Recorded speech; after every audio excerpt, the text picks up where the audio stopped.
Hey Wolfpack, and welcome back. I hope all is going well. We actually just moved out of our house and are staying with family for the time being, but we do plan on moving sometime later this year again, so I may be distant at that point again. I'm trying to get as much content as I can, but it's been stressful. Anyways, today, let's dive into what you all came here for.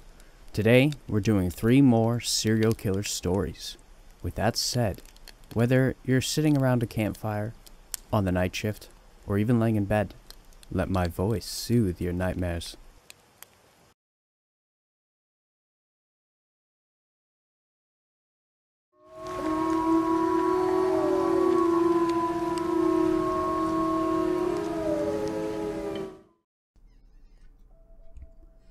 So, I work at a self-storage place just outside of Dallas, Texas, and well, lately, I've been getting a lot of complaints about a smell coming from a few of the units.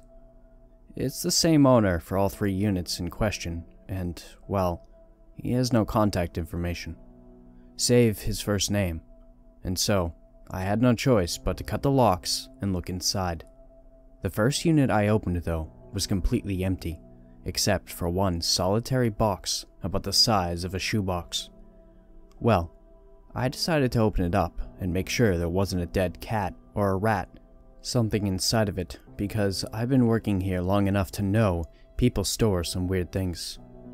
When I opened it, though, all I found were several Beanie Babies, a large ring of keys, and a handwritten missive entitled My Memoirs. After reading the contents of the message, I think the owner of the unit might be a murderer. A serial murderer at that. And well, I think he may currently be holding someone against their will. I thought maybe if I posted the letter here, you could tell me what you make of, and maybe tell me what I should do about it. Anyways, here is what it said. Hello, I'm Mark and I'm a janitor. I know what you're thinking. Big deal, way to aim for the bottom mark. But the truth is, I love being a janitor. In fact, I'd go as far as to say it's my dream job. See, as strange as it sounds, growing up I've always had fascination with keys. More importantly, where keys can take you. In school, I found myself drawn to the doors that seemed to always be locked.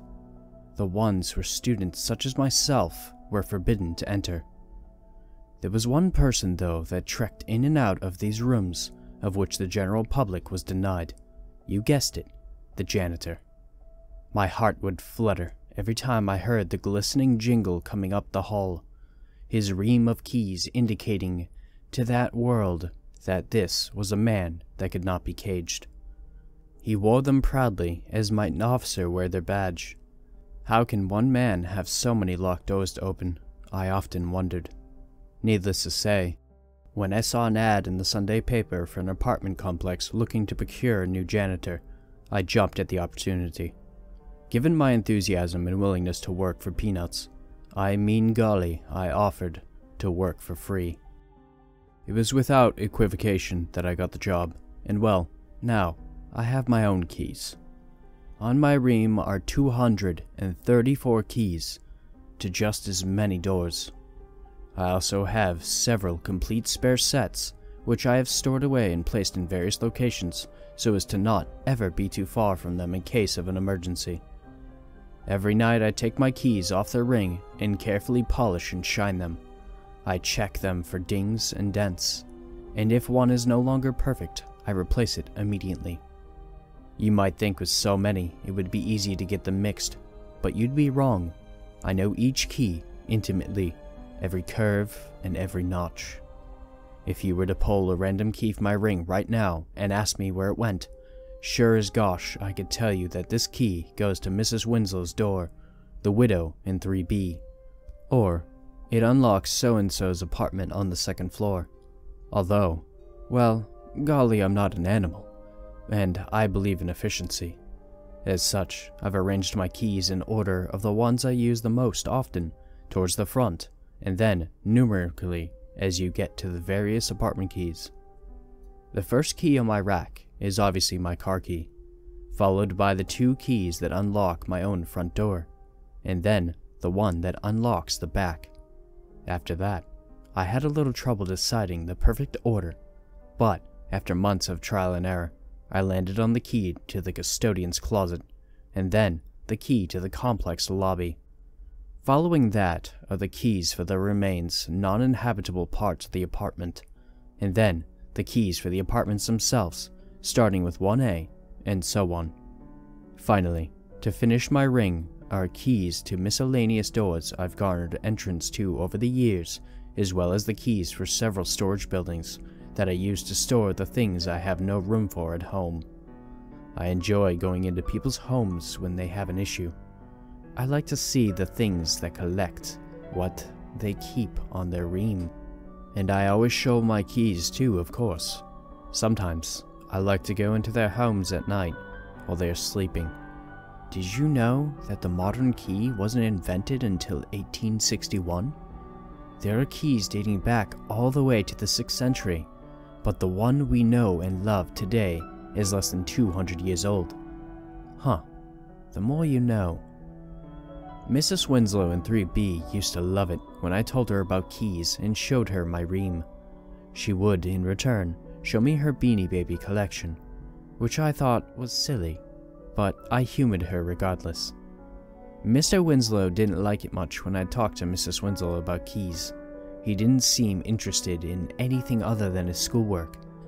He didn't like it when I'd go into their apartment at night either. He scolded me something awful, so I apologized and told him I must have had the wrong room. Now that Mrs. Winslow is a widow, she doesn't much like to talk about keys either, which took me by surprise, considering the absence of her late husband's negative attitude towards the subject. When I was younger, my older brother would often ridicule me for my vast array of what he considered useless keys. I tried to tell him, you never know when a key could come in handy, but he didn't share my sentiments. So, I sealed him in an abandoned tool shed with a padlock and chain to teach him a lesson of their importance. My parents seemed to think my obsession was unhealthy as well. To punish me, they would often confiscate my keys as opposed to grounding or spanking me. But, as an only child, they lavished me with as many keys as a boy could want. I took a locksmithing class last year. See, even though I have so many keys, there are still occasions when I find myself at doors that I can't open. Well, couldn't open. I like to practice my skills in the residential areas during the early morning before sunrise. Sometimes the people inside are still awake, and I have to convince them not to call the police. After convincing them, I usually clean up any mess that may have been made as a gesture of kindness. Luckily, my on-the-job training as a janitor has made me extremely proficient in removing stains and debris. Afterwards, when everyone has quieted down, I like to sit around the table with the family and have breakfast. Usually, I'm the only one eating, but it's just nice to have the company. You know, a lot of people say that the key to a man's heart is through his stomach, but I haven't found that to be true. The belly button is not a keyhole, at least not one that matches any of my keys. After breakfast, I typically invite the families back to my house. When they get there, they are always so uptight, I have to help them learn to cut up. Ha! Next, I like to take them to my storage buildings to share them with the rest of my belongings, and that's usually where we call it a day. Listening to me babbling on about myself, I'll get into why I decided to write these memoirs in the next chapter. Spoiler alert, it's about my new guest in the cellar.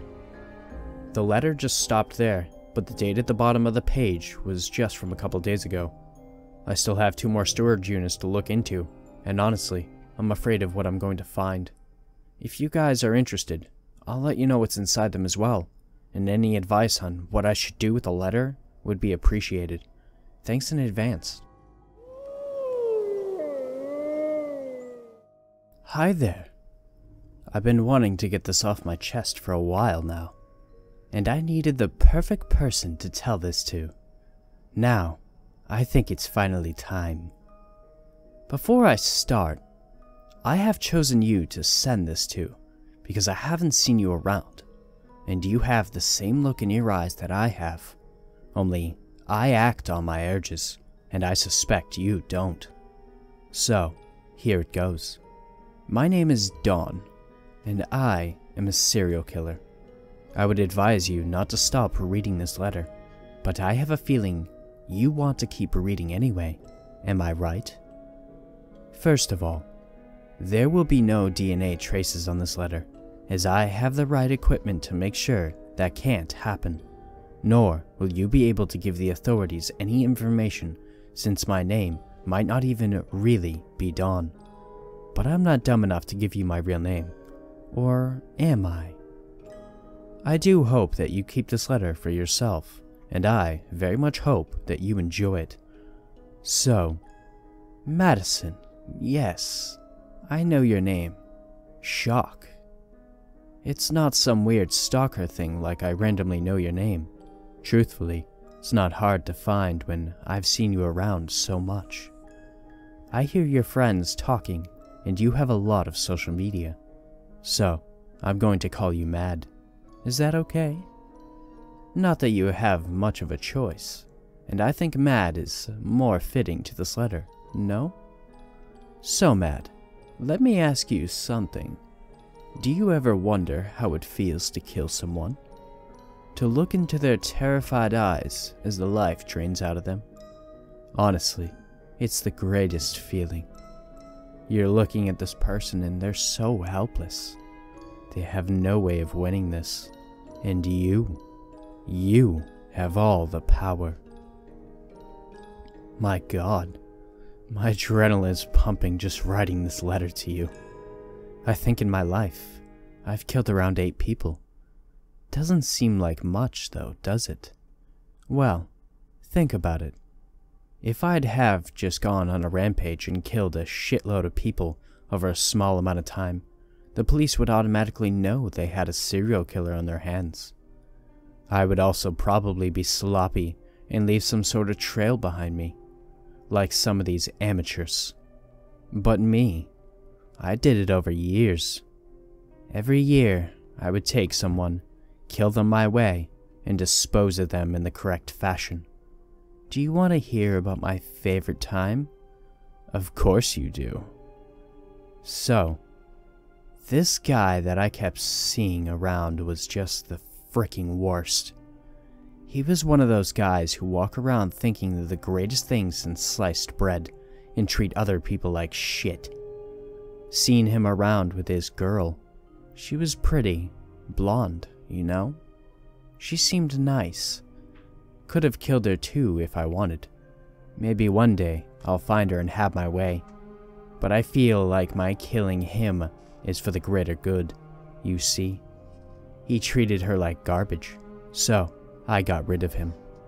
Of course, you're thinking that's just something I'm saying to make myself sound better. Is it working?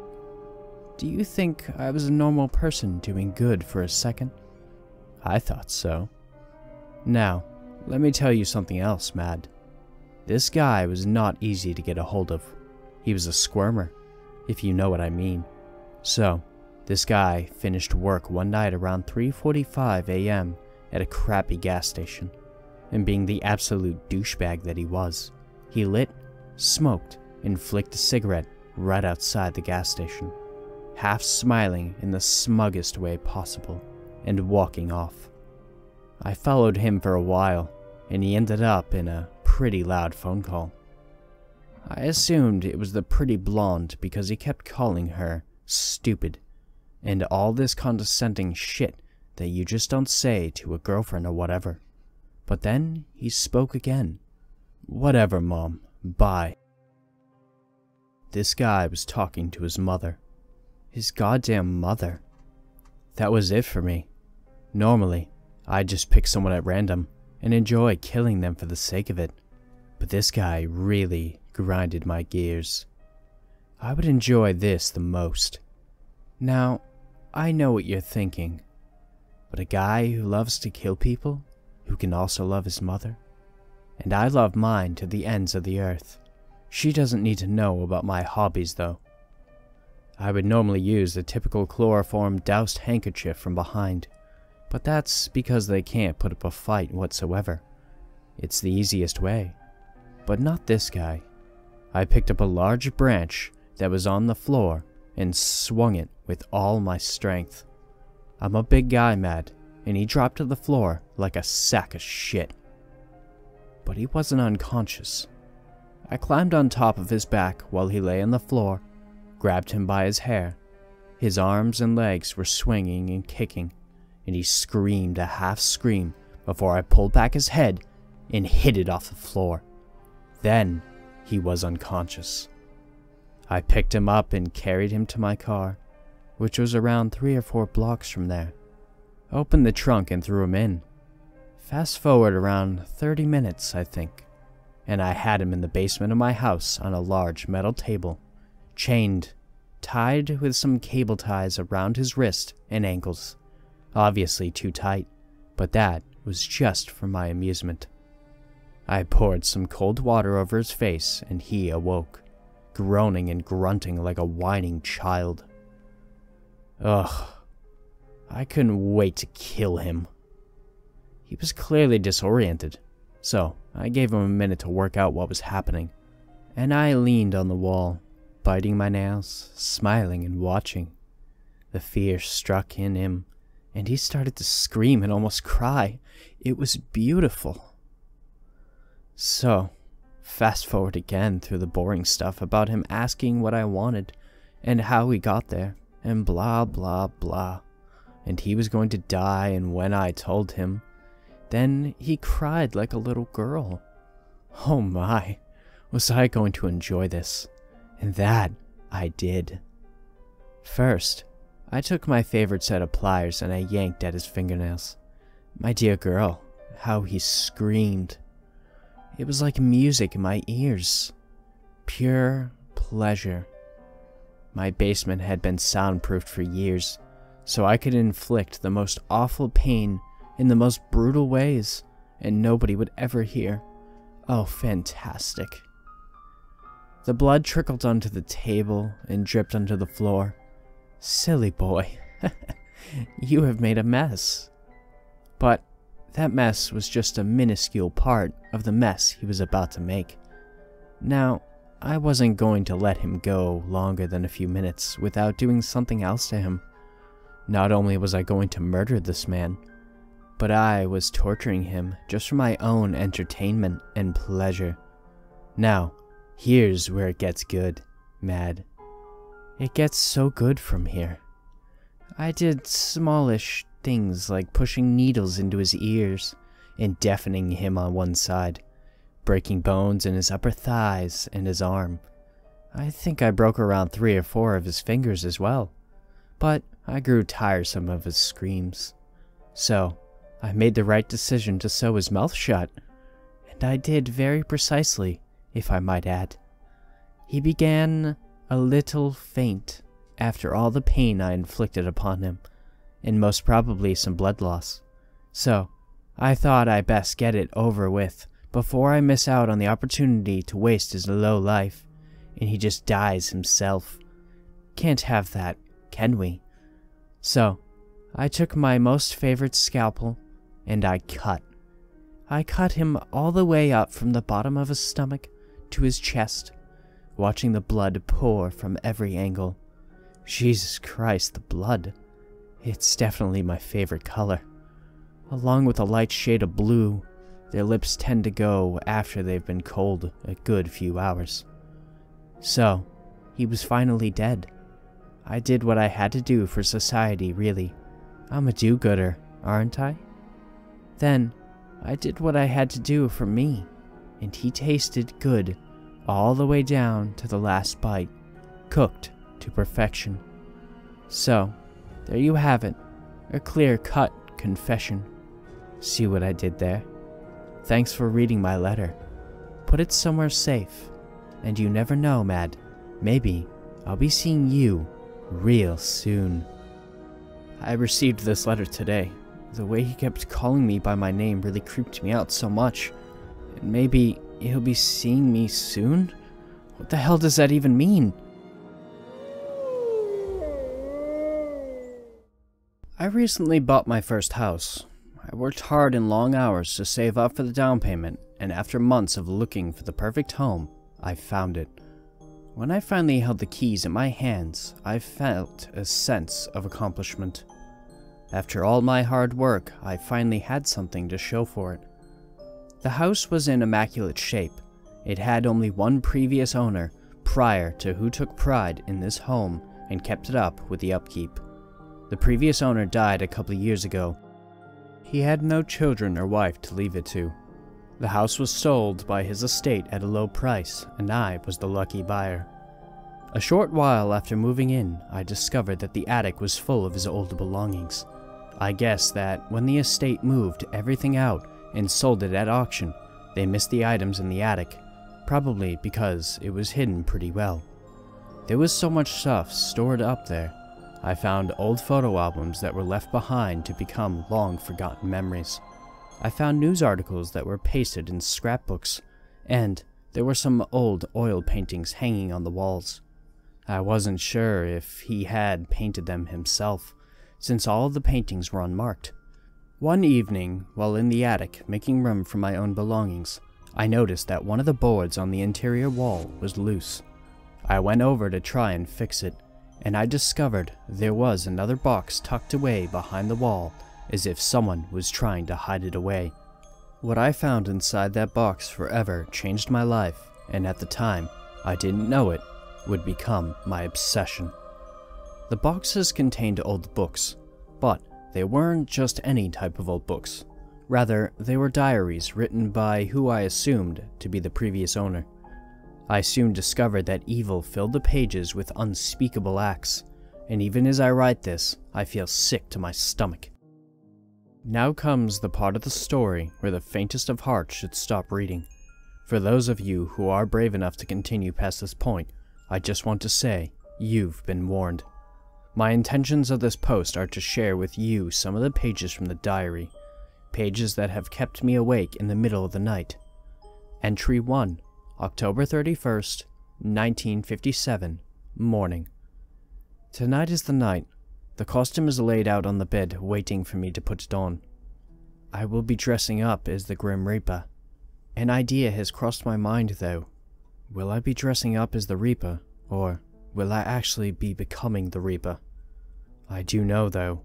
Tonight on Hallows Eve, death will be inevitable. I have fantasized about this night often, and I have finally worked up enough courage to finally act on the urges I've bottled deep inside for too long. Tonight is the most fitting night to finally let them out with other demons. Tonight is the perfect night, and the thought of killing some random person makes me hard. I've been patient for far too long, and the wait has finally come to its end, and so will someone's life.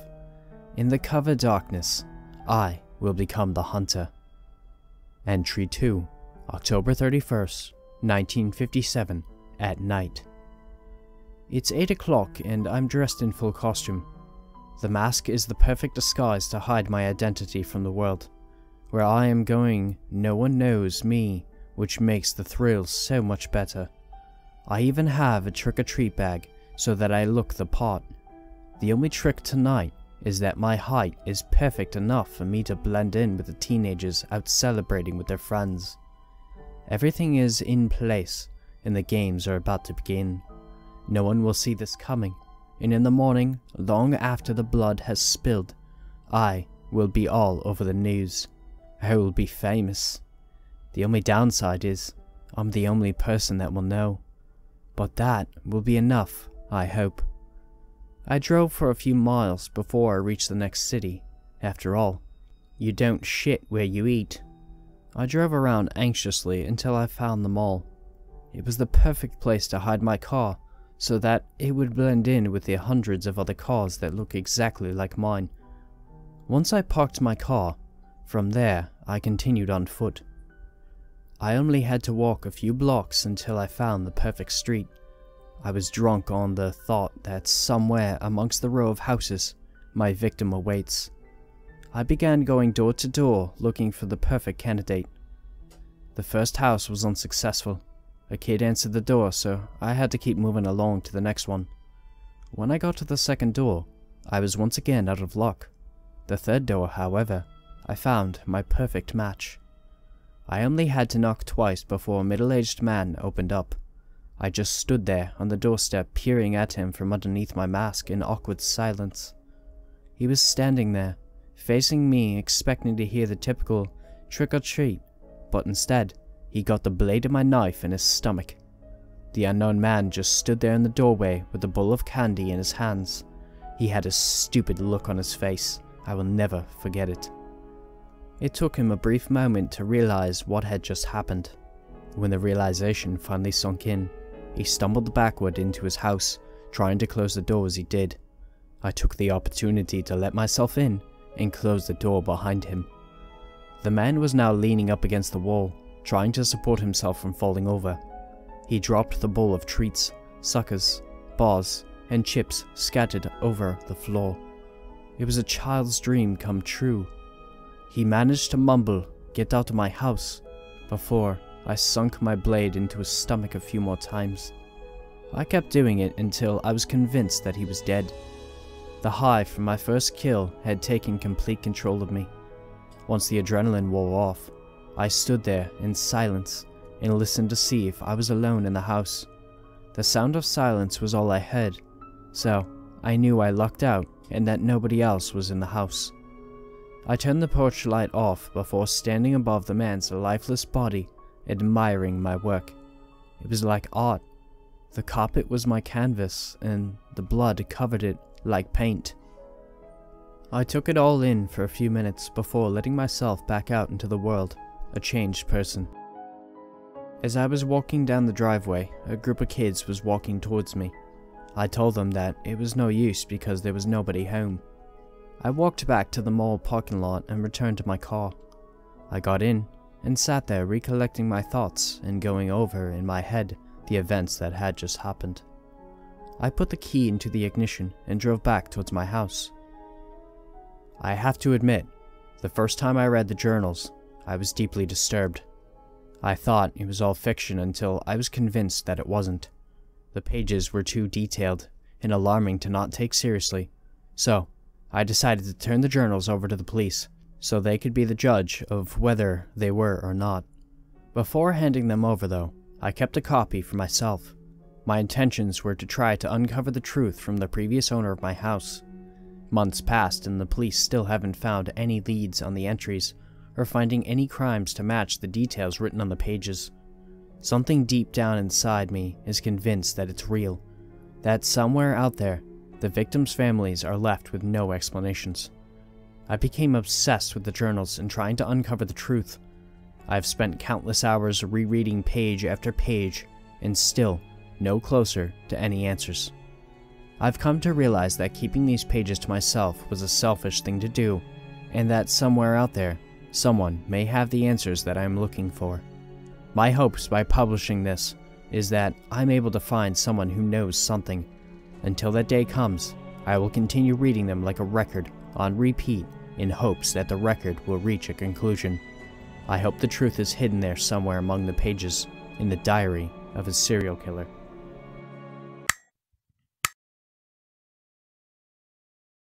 Thanks for listening, Wolfpack. If you want to submit your own story, the links for my email and subreddit will be down below. I've also created a Discord, so if you want to join that, the link will be in the description down below as well. Don't forget to like, share, and subscribe. And with that said, have beautiful nightmares, and I will see you next time.